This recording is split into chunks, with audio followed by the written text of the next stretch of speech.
Have you ever really stopped to think about what it's like to be a doctor right now? I mean, beyond the TV shows, the white coat, all of that, there is a serious crisis brewing. We're seeing incredibly talented, dedicated people walking away from a profession they spent their entire lives trying to get into. And it's not just because they're tired. It's something way, way deeper. Today, we're going to get into what doctors are finally saying out loud about why they're quitting medicine for good. Just let that sink in for a second. Imagine you dedicate more than a decade of your life, you completely sacrifice your youth, you take on this mountain of debt, only to get to this point. And this isn't some hypothetical. This is a real quote from a real doctor who is done. And the personal cost here is just devastating. A family physician said this on her very last day of seeing patients. And she knew the system had failed her, but that feeling of personal failure, it was just all-consuming. That's the emotional weight that they're carrying. Look, this isn't just a few sad stories here and there. No, this is a huge, widespread problem. A recent study found that nearly half of all doctors, if they could do it all over again, would pick a different career. So what on earth is driving this massive wave of regret? Well, let's break it down. To really understand why they're leaving, we have to start at the beginning. We have to understand the staggering price they have to pay just to get in the door. It all starts with this beautiful dream. But the reality of that journey, well, it's often a complete nightmare. So on one hand, you've got the dream, right? This noble calling. It's the whole reason people put themselves through the grinder, to help people, to cure, to make a real, tangible difference. But then you look at the other side of the ledger, and the reality is a brutal, brutal trade-off. We're talking about sacrificing the most formative years of your life, your 20s and your 30s, while all your friends are out there building careers, starting families, living life. And this timeline, this really puts that commitment into perspective. This is no exaggeration. You do 4 years of undergrad, then 4 more years of med school. And then you do residency for anywhere from 3 to 7, sometimes even more, years, working 80-hour weeks for what often amounts to less than minimum wage. By the time you are finally a full-fledged doctor, you could easily be 37 years old. You've given nearly 2 decades of your life just to training. And for all that sacrifice, what's your reward? Well, you get your diploma, and on average, $300,000 of debt.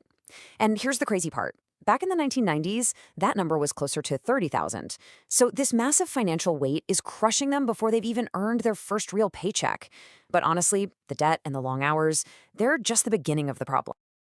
For so many doctors, the real breaking point isn't even the training. It's what happens after. They finally get into the field, they're ready to heal people, only to find out they're not really in control of how they practice medicine anymore. Now, this might actually shock you. Being a doctor in this day and age has pretty much become a desk job. One physician estimated that 75% of his day is spent not with patients, but in front of a computer screen, dealing with paperwork and sitting in meetings. The actual thing they train to do, care for people, is getting squeezed out by all this administrative bloat. And this chart, wow, this just perfectly illustrates one of their biggest daily frustrations. Back in the 80s, an insurance company denying a claim was almost unheard of. It just didn't happen. Fast forward to today, and nearly 20% of claims get denied. That means for every 5 times a doctor orders a test or a treatment that they believe their patient needs, one of those times they have to stop and fight a war with an insurance company just to do their job. This quote right here just says it all, doesn't it? All that expertise they spent decades building is constantly being overruled by people who aren't clinicians, people whose main job is to cut costs, not to make sure patients get better. And that loss of autonomy, it's just completely demoralizing. So what does that loss of autonomy actually look and feel like day to day?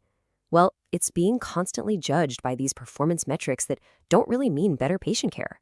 It's having your scores literally put up on a big screen in meetings for all your colleagues to see.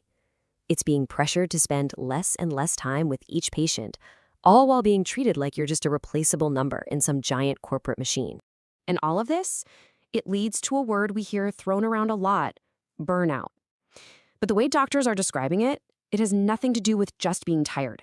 It's an attack on their entire identity, their reason for being. So, what is burnout when you're a physician? Because it's definitely not about needing a long vacation or another wellness workshop. No, the problem is so much deeper and so much more systemic than that. This is, hands down, the most powerful definition of burnout I've ever come across. It's this slow, grinding realization that the system is never going to let you be the doctor, the person you worked so hard to become. It's this constant, gut-wrenching feeling that you're failing your patients and yourself, not because you're not good enough, but because the whole system is designed to make you fail. And to make it all so much worse, the culture of medicine often gaslights them. They're told, hey, if you can't handle the pressure, the disrespect, the moral injury, which is that feeling of being forced to do things that go against your own values, then you're the one who's weak. The blame gets shoved onto the individual for not being resilient enough, instead of on the abusive system itself. And then, on top of all that, there's the human element. An orthopedic surgeon tells this story where she spent all this extra time with a patient who had a really tough complication, only to have her very next patient just chew her out for running late. And after being treated with so much disrespect, she just went into a room and broke down. It's not just the system, it's the day in, day out erosion of your spirit from a public that can be incredibly hostile and ungrateful. So when you add it all up, this isn't just a doctor problem. This is a crisis for every single one of us. Because when the very people we trust to take care of us are themselves being broken by the system, what in the world does that mean for the future of our health? The numbers are just stark. Right now, more than a third of all doctors are actively considering leaving clinical practice within the next year. Just let that sink in. 1 out of every 3 doctors you might go see could be gone in the next 12 months. And the consequences of that? Well, they're predictable, and they are severe. It means fewer doctors for a population that's only getting bigger. It means it's going to be harder to get care, especially if you live in a rural area. It means even more stress on the doctors who are left, and, yep, longer wait times for absolutely everyone. And that brings us to the final, unavoidable, and frankly, terrifying question. We have somehow built a system that actively grinds down and pushes out the very people we depend on in our most vulnerable moments. If we keep breaking our doctors, who is going to be left to pick up the pieces for the rest of us?